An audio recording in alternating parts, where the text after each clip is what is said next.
In 1977, Voyager 1 began its journey.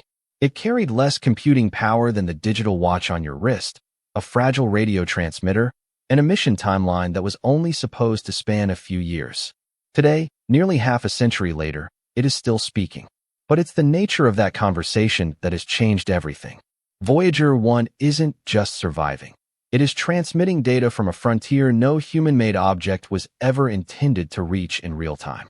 The information it's sending back is so anomalous, so fundamentally wrong, according to our current physics, that a Nobel Prize-winning scientist has stepped forward with a sobering warning. Our understanding of deep space is not just slightly off. It may be fundamentally incomplete. Voyager 1 is currently operating in the dark, far beyond the edge of our solar system, in a realm we predicted would be quiet, empty, and predictable. Instead, it has found a chaotic, structured, and energetic environment that science was never prepared for. The miracle of the Grand Tour. To understand why this discovery is so shocking, we have to look back at how Voyager got there. The mission was only possible because of a celestial winning lottery ticket. Every 176 years, the outer planets, Jupiter, Saturn, Uranus, and Neptune, align in a specific geometric arc. This rare alignment allowed engineers to conceive of the Grand Tour. Rather than using massive, impossible amounts of fuel, Voyager would hop from one planet to the next. By using gravity assists, essentially stealing a tiny bit of momentum from each planet, the spacecraft accelerated outward step by step. This required a level of mathematical precision that is still hard to fathom today. A navigational error of even a fraction of a degree early in the flight would have sent the probe into the void or crashing into a moon. Yet, Voyager 1 hit every mark, flying past Jupiter and Saturn before being flung upward, out of the plane of the planets, on a trajectory toward the stars. At the time, no one, not even the people who built it, expected it to still be functional when it finally crossed that threshold. Engineering the impossible. Voyager 1 survives today because it was built with a philosophy of redundant survival. Since solar panels are useless in the dim reaches of the outer solar system, it relies on RTGs, radioisotope thermoelectric generators. These devices turn the heat from decaying plutonium-238 into a dwindling stream of electricity. For decades, the power has been fading. NASA engineers have been forced into a heartbreaking game of triage, shutting down heaters, backup systems, and scientific instruments one by one, rationing every single watt. Yet, against all logic, the heartbeat remains. Its signal, now weaker than the light from a single household bulb, must travel across the vacuum for over 20 hours before being caught by the massive dishes of the deep space network. Most experts predicted that radiation damage or thermal stress would have killed the electronics decades ago. They were wrong. Voyager 1 didn't just survive. It pushed its 1970s sensors into a region of space they were never calibrated to understand. The interstellar boundary. Expectations versus reality. In 2012, Voyager 1 did something historic. It crossed the helipause. This is the border where the solar wind, the stream of charged particles from our sun, is finally pushed back by the pressure of the interstellar medium. Scientists expected this transition to be like stepping from a windy room into a still one. We assumed interstellar space would be a calm, thin, and well-behaved plasma. But the data didn't match the math. Voyager detected unexpected plasma oscillations. The void was vibrating with energy. Anomalous magnetic fields. The direction of the magnetic field didn't shift the way our models predicted it should. Particle density spikes. It was as if the spacecraft was hitting walls of matter where there should have been nothing. It was these findings that triggered the Nobel-level warning. If our best models cannot explain what a 50-year-old probe is seeing at the door, it means our models of the entire galaxy might be built on a flawed foundation. The dissolving solar system. One of the most profound realizations from Voyager 1 is that space doesn't work in neat categories. We like to think of the solar system as a bubble and interstellar space as the outside. Voyager has shown us that this border is messy, layered, and turbulent. The sun's influence doesn't just stop, it dissolves. We are finding that the heliosphere interacts with the galaxy in a way that is highly dynamic. The solar system isn't a static bubble. It's more like a ship moving through a stormy sea, creating wakes and being compressed by external currents. The data suggests that the interstellar medium, this stuff between stars, actually pushes back. It shapes our home. This means we aren't just drifting through an empty void. We are part of a massive, interactive galactic weather system. The Nobel warning, a crisis of confidence. When a Nobel Prize-winning scientist issues a warning about this, they aren't talking about aliens or sci-fi anomalies. They are talking about a crisis of certainty. Science advances on the back of confidence in our models. Voyager 1 has shaken that confidence. If we don't understand the boundary of our own sun, how can we accurately calculate the habitability of other star systems? How can we protect future astronauts from cosmic radiation if we don't truly understand how the heliosphere filters that radiation? This isn't a localized problem. It affects everything from our understanding of long-term climate stability on Earth to the feasibility of interstellar travel. The Nobel warning is a call for humility. It's a reminder that when reality refuses to match the prediction, it is the prediction, no matter how established, that must be discarded. The tragedy of timing. There is a profound irony in Voyager 1's current mission. It is revealing these complexities at a moment when humanity is technologically incapable of doing anything about them. We cannot send a Voyager 3 tomorrow. We cannot upgrade Voyager 1's sensors to better analyze these new phenomena. We are receiving data that belongs to an era of spaceflight we haven't reached yet. It is a messenger from the future, delivering information we aren't yet ready to process. We now know that interstellar space is dynamic and structured, but we lack the tools to explore it properly. This creates a haunting gap between our knowledge and our capability.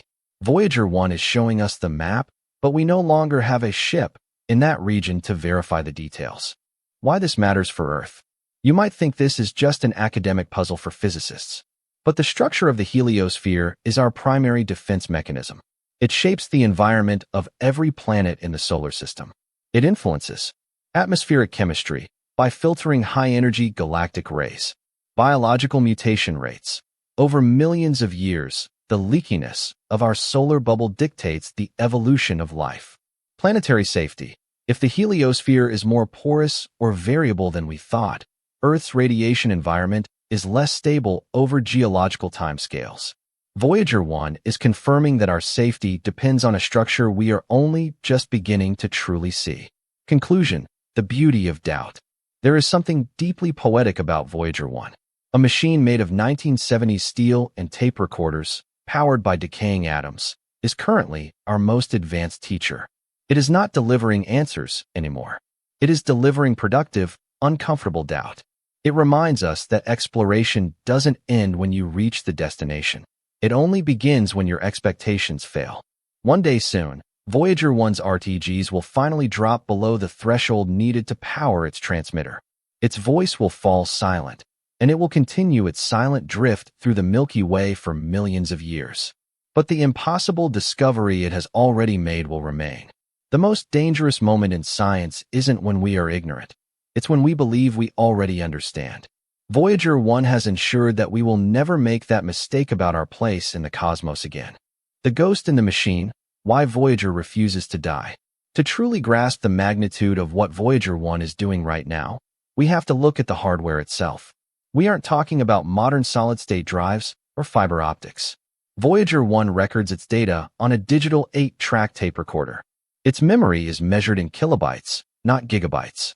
Every time NASA engineers send a command, they are interacting with a computer architecture that has been obsolete for half a century.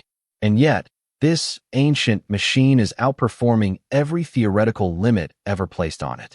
For years, the consensus was that the extreme cold of deep space, creeping toward absolute zero, would cause the fuel lines to freeze or the delicate solder joints on the circuit boards to snap.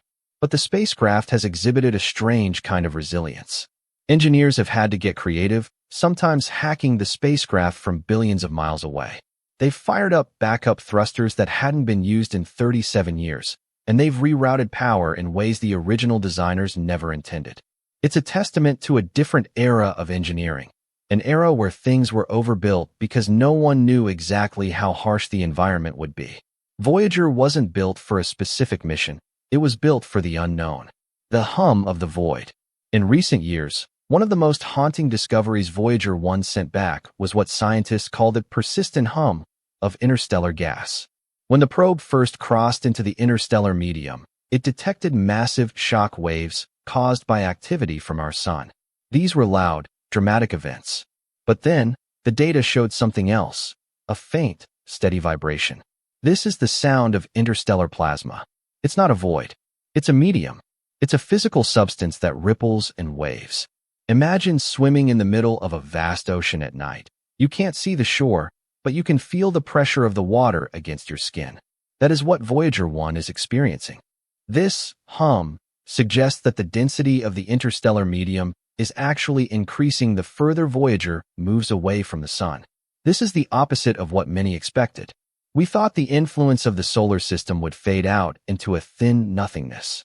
Instead, Voyager is finding that the empty space between stars is a thick, pressurized frontier that is actively pushing back against our solar bubble. The Nobel warning, the scaling problem. When we revisit the warning from the Nobel community, we find a deeper concern, the scaling problem. If our models are wrong about the boundary of our own sun, a star we have studied for centuries, then our models for every other star in the galaxy are likely wrong too. We use this standard model of the heliosphere to estimate which exoplanets might be habitable. We look at distant stars and calculate how much radiation their planets are shielded from based on what we thought we knew about our own solar bubble. If Voyager's data is correct, and our heliosphere is more turbulent and less protective than assumed, then the habitable zones of the universe might look very different. We might be overestimating how safe other planets are, or underestimating the sheer amount of cosmic energy a star has to fight off to protect its planetary family. This moves the discovery from a space fact to a fundamental shift in how we search for life in the universe. The layered reality of the transition zone. One of the quiet assumptions that Voyager 1 destroyed is the idea that space is divided into neat, clean regions. We taught students for decades that there was a line in the sand. The solar system ends here, and interstellar space begins there. Voyager 1's data suggests that the transition is messy, layered, and unstable. Solar influence doesn't simply stop, it gets tangled with galactic influence. We are seeing magnetic highways, where particles from outside the solar system are pulled in and solar particles are leaked out. This means that what we call interstellar space may not even begin where we think it does. Voyager might still be in a gray area, a massive, turbulent buffer zone that we didn't even know existed. The discovery isn't a new object. It's the realization that our categories were artificial. Voyager 1 didn't just cross a boundary. It exposed how poorly defined that boundary really is. The psychological impact, data outliving theory. One of the most uncomfortable moments in science is when data outlives theory. Not because the data is wrong, but because the theory quietly stops explaining it. The readings Voyager is sending back are internally consistent. They aren't glitches. The instruments are working perfectly. What is failing is our framework for interpretation. We are in a rare historical window where we have the evidence in our hands, but no bucket to put it in. Scientists are forced to accept results that cannot yet be integrated into existing textbooks. You can't dismiss them, and you can't ignore them. This is the frontier in its purest form. Voyager 1 is no longer testing hypotheses. It is exposing the edges of human logic. A final asymmetry. Exploration versus comprehension. There is a final, deeply humbling asymmetry revealed by Voyager 1. We can send machines outward far faster than we can send understanding with them. A spacecraft can leave the solar system in a few decades. It can survive for generations. But our ability to interpret what it sees lags behind. We receive the data passively, delayed by 20 hours, and do our best to make sense of it from billions of miles away. This confirms something quietly unsettling. Exploration does not guarantee comprehension. Sometimes, the further we go, the less we understand. Voyager 1 didn't find the end of the journey. It found a place where the questions become more difficult than we ever imagined. The closing transmission. Voyager 1 will go silent soon. Within the next few years, the power will drop too low to sustain even the most basic communication. The voice of humanity's furthest scout will finally fade into the background noise of the galaxy. But the warning it sent back will remain. It told us that the universe is more complex than our math, that our certainty is a fragile thing, and that even after 45 years, the cosmos can still surprise us. When Voyager finally shuts down, it won't be because it failed. It will be because it finished its job. It pushed us to the very edge of what we thought was possible and then pointed into the darkness to show us how much further we have to go. I'd love to hear what you think about this, so drop a comment below. If you enjoyed our conversation today, please share this video and subscribe to help the channel grow. Every bit of support counts.